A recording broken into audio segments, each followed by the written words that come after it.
I interviewed the library of the First Presbyterian Church here in Mooresville. Today is April the 13th, 2006. Mr. Millsaps, we thank you so much for coming and giving us an opportunity to interview you. We know that the Millsaps family has been involved with the Mooresville Ice Cream Company since its founding, so we want to hear all about the story, the history of the Mooresville Ice Cream Company. Well, thank you, ma'am. It's a pleasure to be here. I'm glad to do it. We were born in Mooresville ourselves. When I went to the Army, I had a job waiting on me, knowing that I had it waiting on me. And a lot of the guys in service had no jobs when we had that job waiting. That's a big consolation. The cream plant was started in 1924 by about a dozen, including Mr. B.A. Troutman, Mr. Vic Johnson, Mr. Robert Edmiston, and others, and about 25 or so farmers from around here. They each one had to pledge $100 to be an incorporated member of the ice cream plant and sell their milk or cream through the company. Ice cream plant in Statesville at that time, and Mooresville Ice Cream had a bad summer during the summer of 24. Talking about turning it into a furniture store outlet, and Mr. Robert Edmiston said he knew who could run it and make us some profit. And he got permission to contact my father, Mr. Ralph Millsaps, in Statesville down here and run this plant. Well, I considered it. And he turned in. The driver called my ice cream plant. And it was for the owner of the ice cream plant, North Wilkesboro in Alexander County, to go into making bootleg liquor. He picked up the phone the next morning and called Mr. Edmiston and asked if that job offer was still open.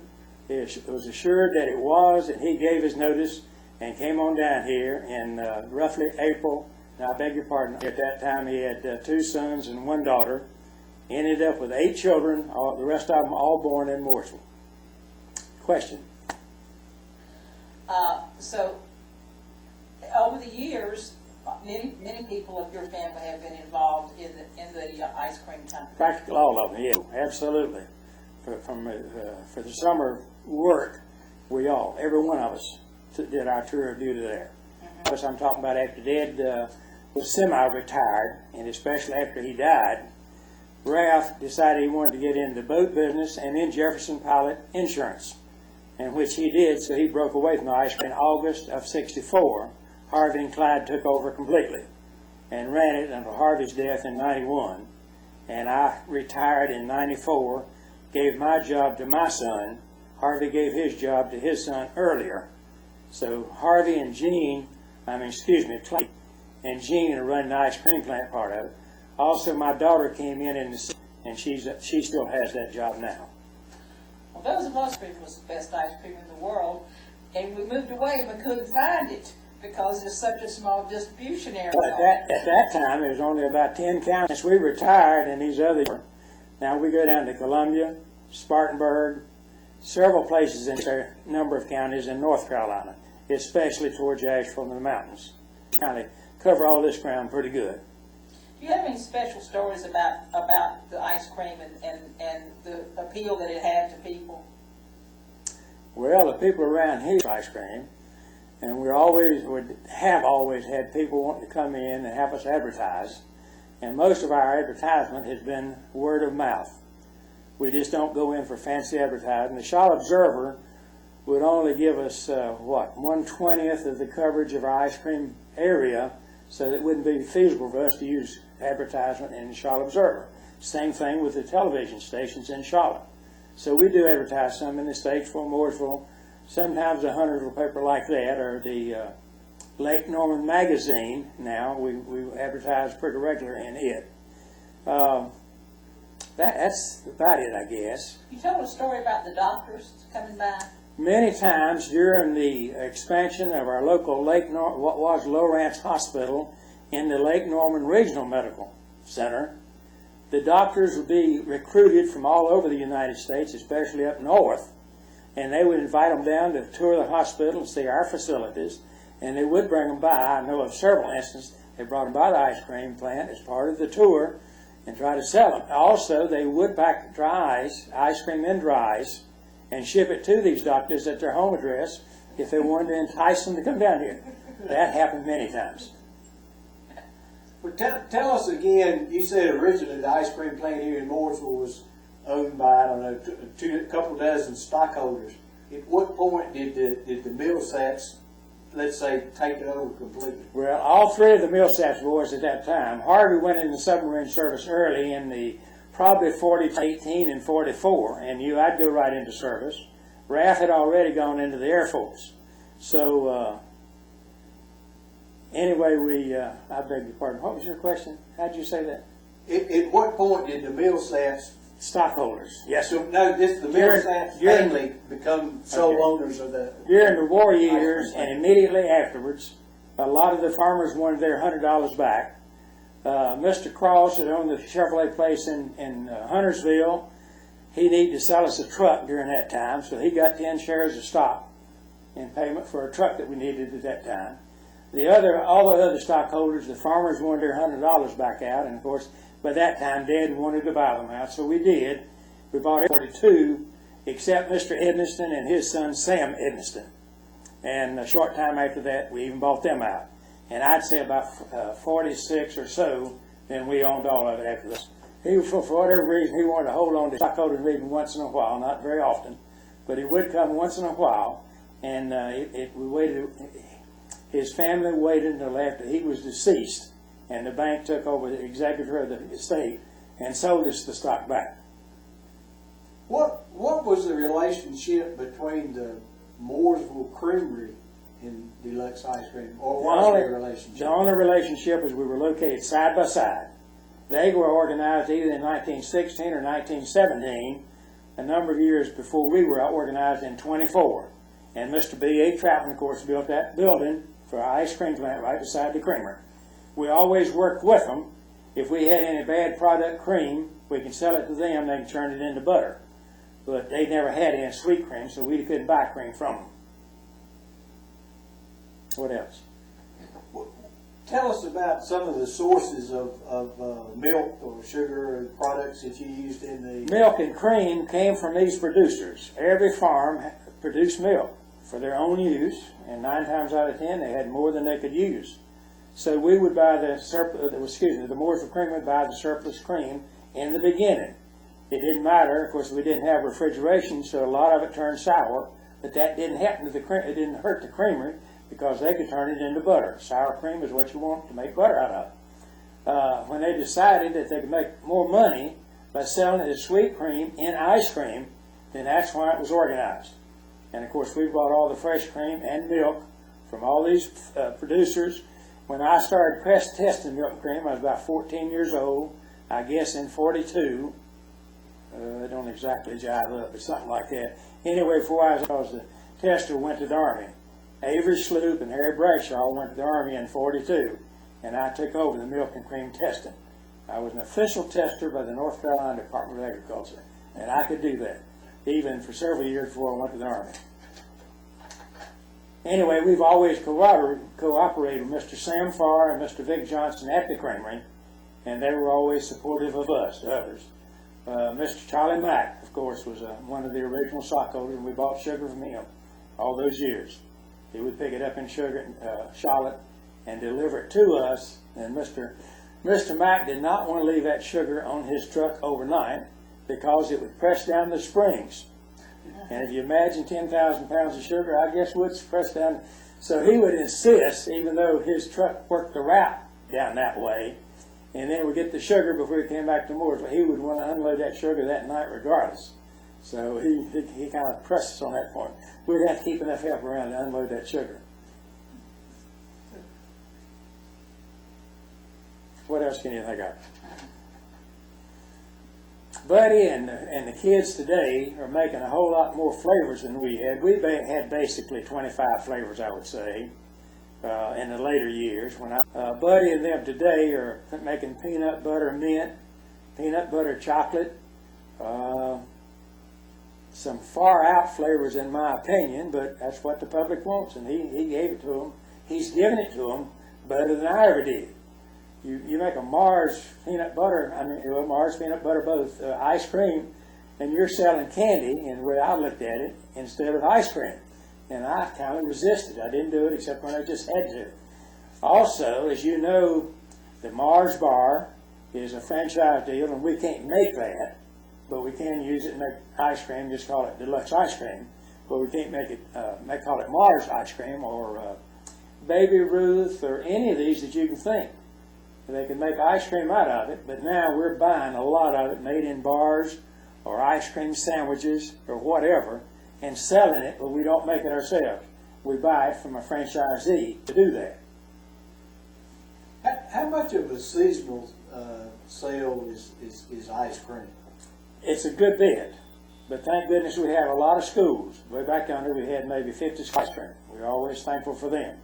We don't have quite as many now because schools, as you can imagine, a large company make a Dixie cup cheaper than we can. Our circles are 4 ounces. Our chocolate-covered bars are 4 ounces. Theirs are all 3.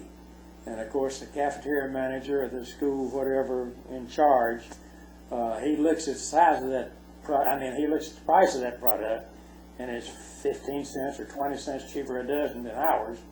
And we've lost some business like that. We also lose customers. We've got about 500 customers over this area that I described to you, roughly 500 wholesale customers. And every once in a while, we'll lose one or two to a competitor.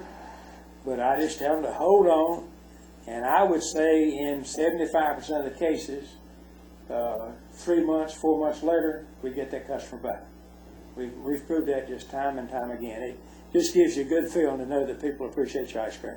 So do they come back because of the flavor? Yeah, because their customers demand it. Okay. Because of the quality. They go back and call the store manager, look, if you don't get the deluxe back in there, we're not coming back. And that happens, and it's 75% of the sense, I would say. Works real good. I remember fondly being at Parkview and going and getting those little Dixie cups with the wooden spoon. That was the ice cream, remember, and that's the same thing at South School when we were in school. That was it. Well, you're belying your age to tell that. But we did. We shipped it to Davidson College and the Variable Spring Orphanage on the train in 5-gallon steel cans packed in ice and salt.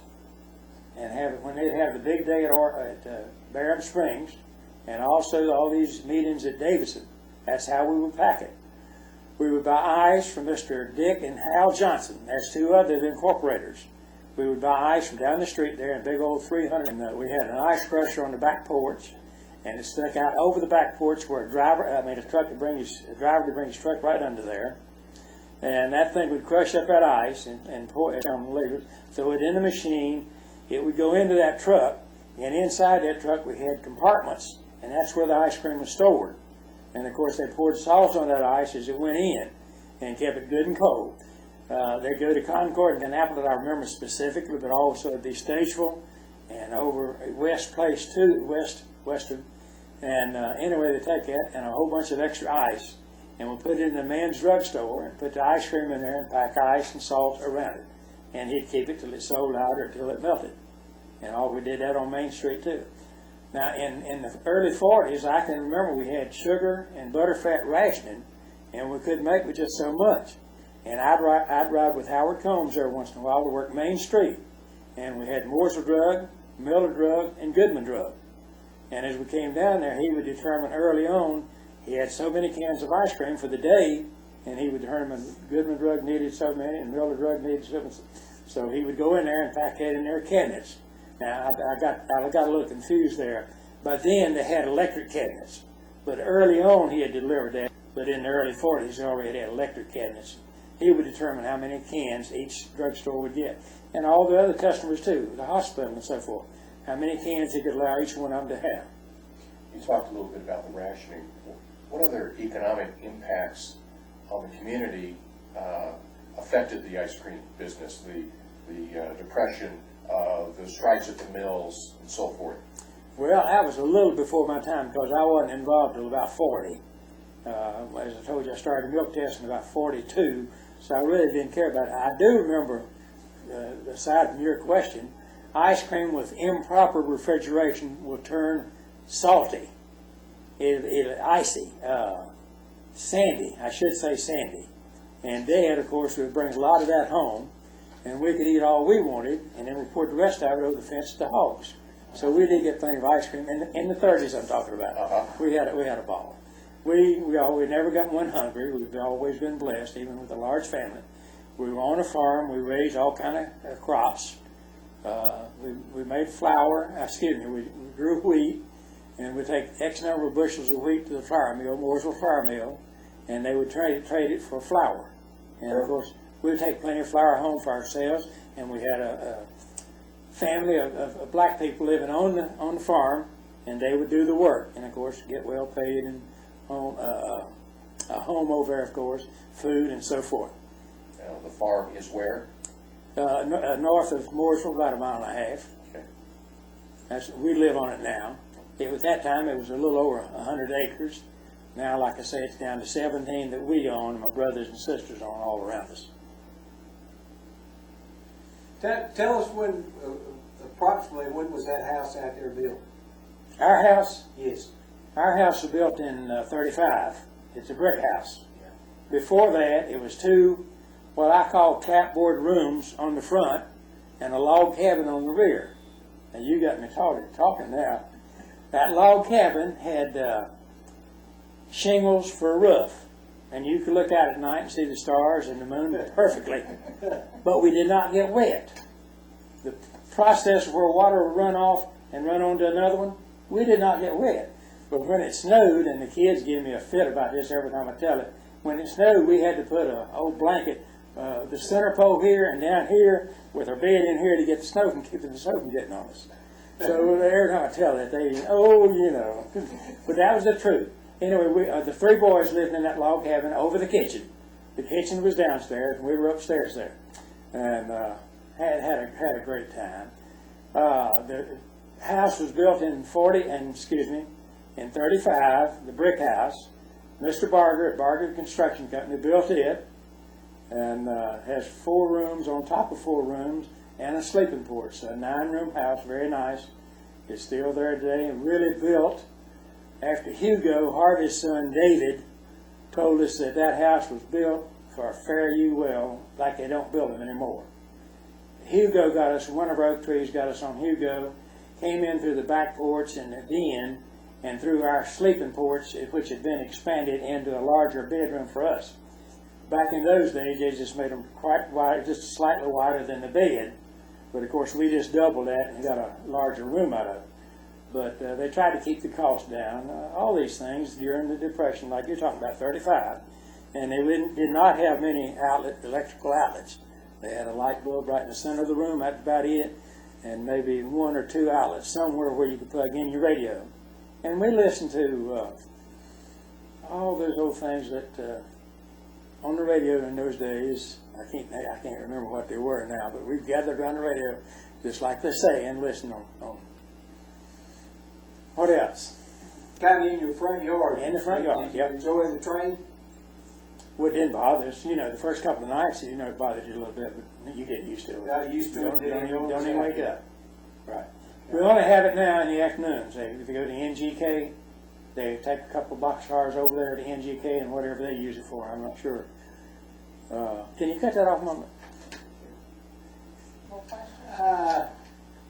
I'll mention something that there's a group of older folks in the church, and every year they'll go down to South Carolina to get peaches. And I can't tell you the name of where they go, but I don't know. It's Filbert, McCall. It's Filbert.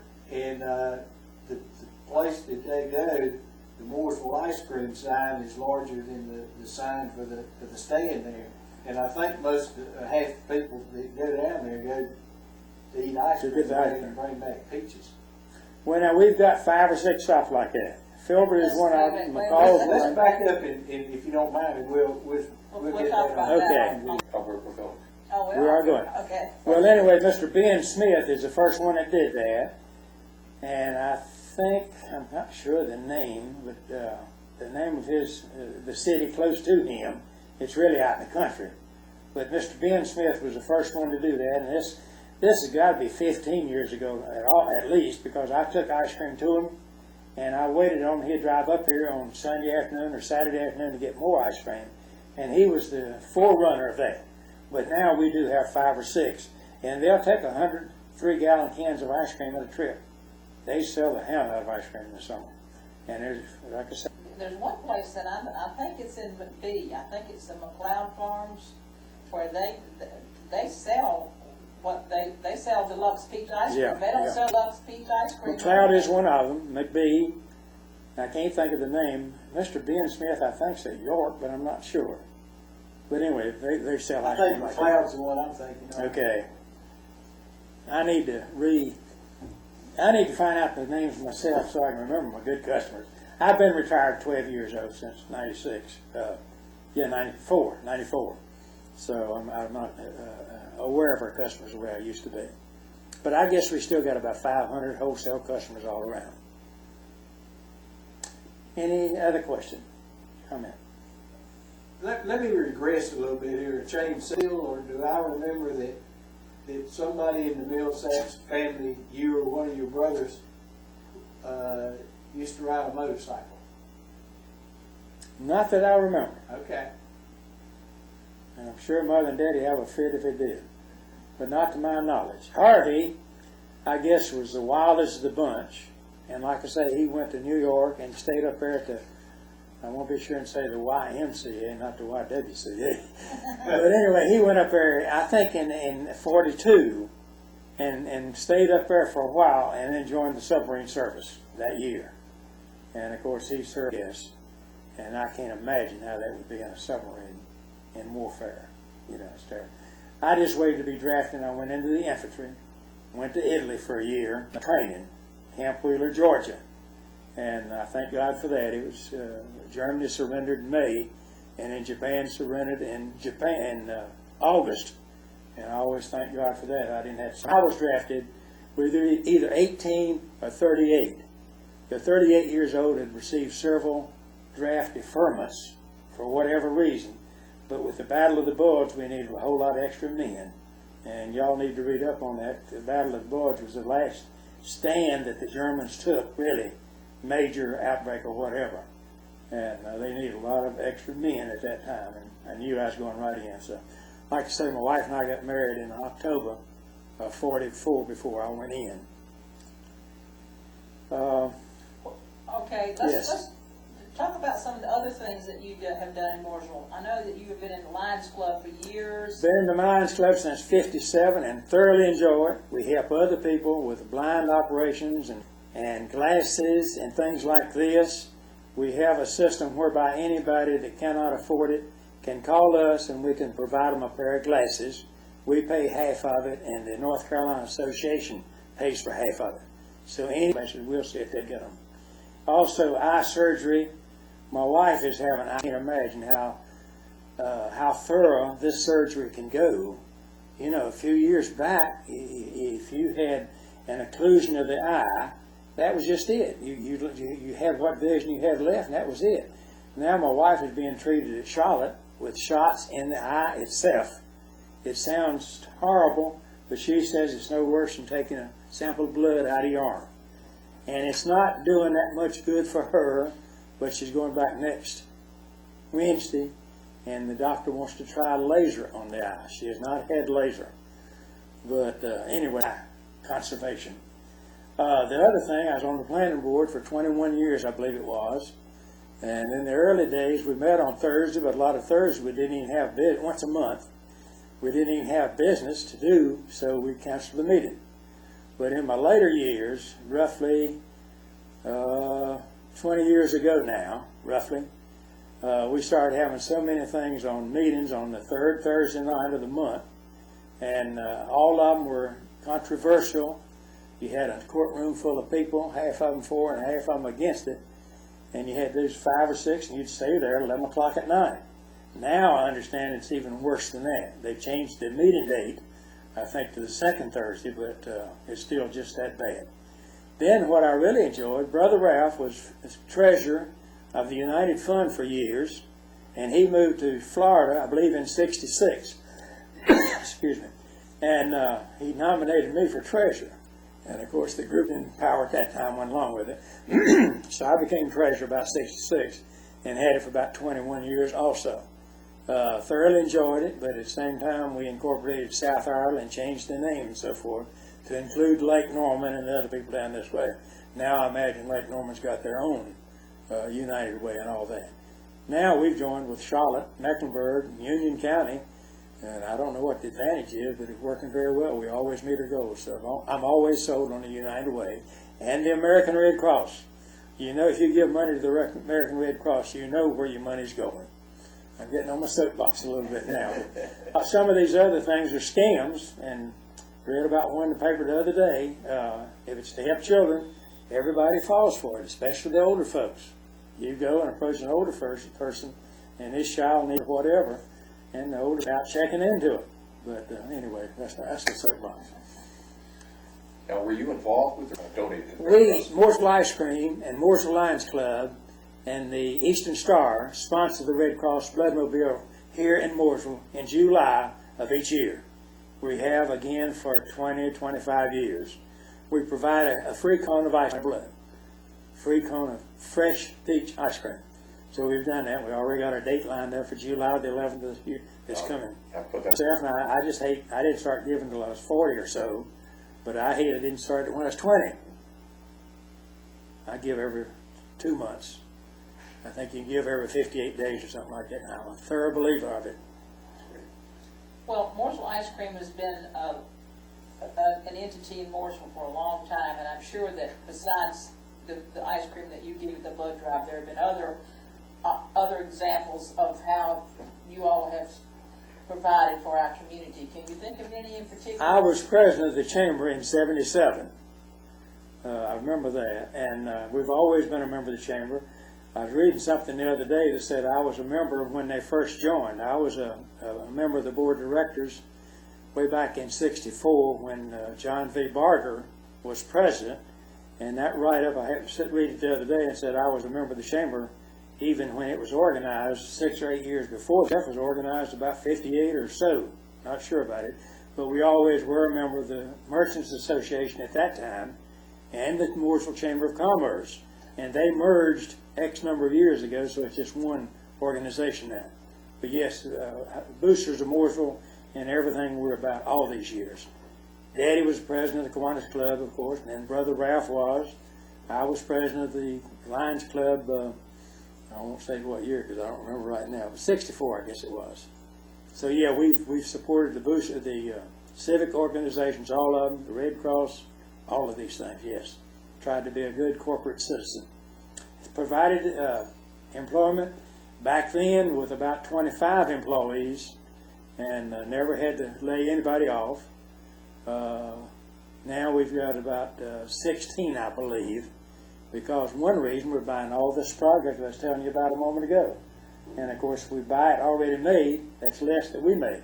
So it's less work for the employees there at the plant to make. So that's one of the virtues. Anything? Okay, we thank you so much, Mr. Millsaps. Well, you're most welcome. Glad to share with you. Thank you.